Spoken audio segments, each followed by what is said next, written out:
someone who I described yesterday as a true force in contemporary cinema. So please welcome James Schamus.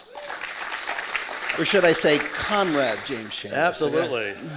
So when did you first meet Ang Lee? We get a call from this guy who barely speaks English, apparently, saying, I just won a screenplay prize in Taiwan from Central Motion Picture, and they've given me $300,000 to make a feature film, but I have to make it in 35 millimeter, and people tell me that you guys are the guys who make movies for no money. And he came in, and he sat down, and he pitched us a film that became Pushing Hands, his first film, Tuishu. 谢谢。No，谢谢。这美国女人瓜吃青菜怎么顶事儿？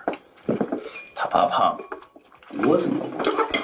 And then on to Eat, Drink, Man, Woman, which for me was really the when it all came together for you. I mean, the idea was really original. Certainly screwball comedies were a touch point for me, both going into working on Wedding Banquet and Eat, Drink. You know, the very, very particular kind of style, cinema style, that nobody at the time, it felt to us that nobody was paying that much attention to as a generative, as a real tradition to work out of.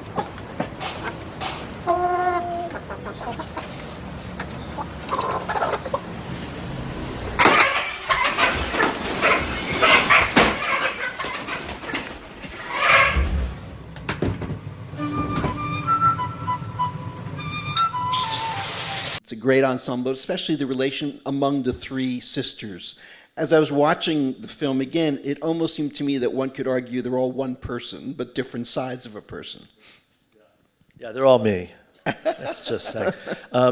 Yeah, you know, it's hard because I think there's a tradition that's correct in terms of an understanding narrative and dramaturgy that says that we think of different characters, but actually we're watching a flow of interactions and relationships, and character is really secondary, especially in cinema, to what you see people do. I think that, you know, that fluidity is really important, even though essentially, you know, great acting is still acting that believes in the moment.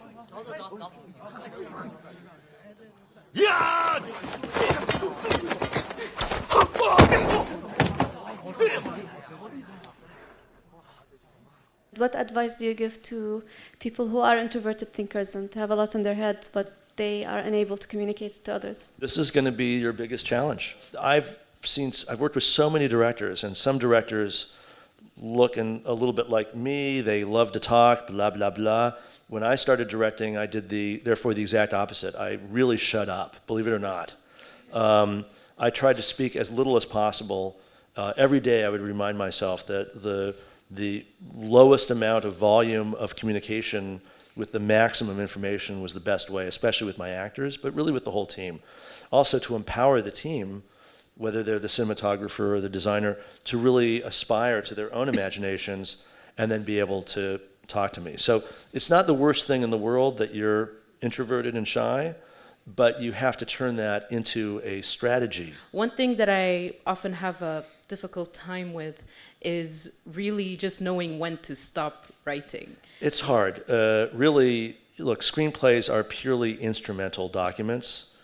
They're not in and of themselves works of art. I mean, my definition of a screenplay, technically, is 124 pages of begging for money.